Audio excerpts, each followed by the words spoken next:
Everyone আজি এটা নতুন ভিডিঅ'লৈ মই পুৰবিয়ে আপোনালোকক স্বাগতম জনাইছোঁ। আজি মই লৈ আহিছোঁ এটা নতুন ৰেচিপি, কঁঠালগুটিৰ ৰেচিপি।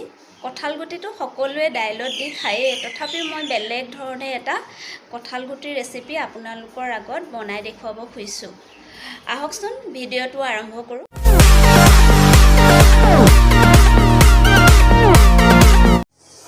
কঁঠালগুটিৰ ৰেচিপিটোৰ বাবে মই লৈছোঁ কঁঠালগুটি প্ৰথমে বইল কৰি লৈছোঁ কুকাৰত, লগতে আলু এটাও বইল কৰি লৈছোঁ, তাৰপিছত বিলাহী দুটা পেষ্ট বনাই লৈছোঁ, তাৰপিছত কেঁচা জলকীয়া দুটা ফালি লৈছোঁ, এটা ডাঙৰ পিঁয়াজ কুটি লৈছোঁ, গৰম মছলা, জিৰা গুড়ি, ৰেড চিলি পাউডাৰ, শুকান খৰিচা আৰু পাঁচফোৰণ আৰু আদা নহৰু পেষ্ট বনাই লৈছোঁ।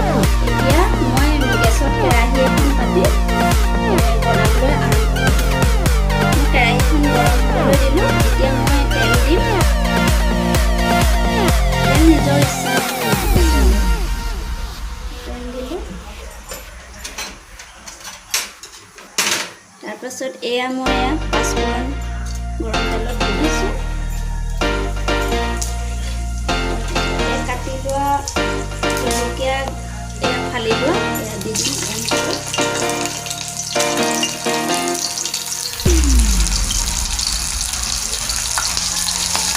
তাৰপিছত মই ইয়াত আদা নহৰু পেষ্ট বনাই থৈছিলোঁ যে সেইখিনি লাগি দিম।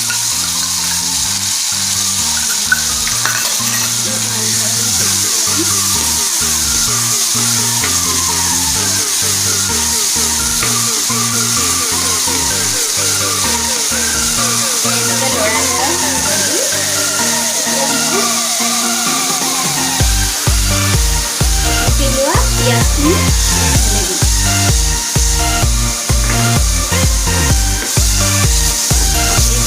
ভালদৰে ভাজি ল'ব লাগিব। পিঁয়াজখিনি যাতে তলত লাগি নধৰে।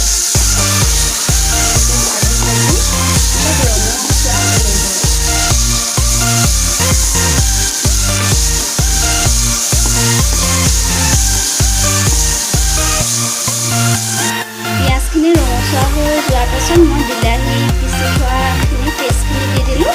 এতিয়া মই ইয়াত হালধি আধা চামুচ দি দিম। আকৌ এনেকৈ লৰাই লৰাই ভাল ধৰণে ভাজি থাকিব লাগিব।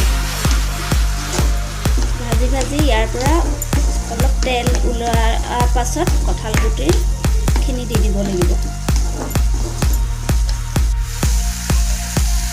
এতিয়া মোৰ বিলাহীখিনি ভজা হৈ গ'ল।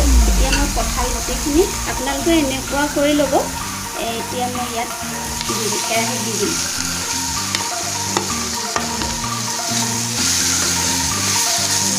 ভাল ধৰণে লৰাব লাগিব।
ইতিমধ্যে মোৰ এইখিনি হৈ গ'ল।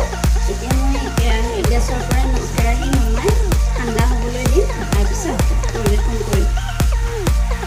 মোৰ কঁঠালগুটিৰ ৰেচিপিটো হৈ গ'ল। ভিডিঅ'টো চাই কেনেকুৱা পালে লাইক কমেণ্ট কৰিবচোন আৰু লগতে মোৰ চেনেলটো ছাবস্ক্ৰাইব কৰিবলৈ নাপাহৰিব। আজিলৈ আহিছোঁ, ধন্যবাদ।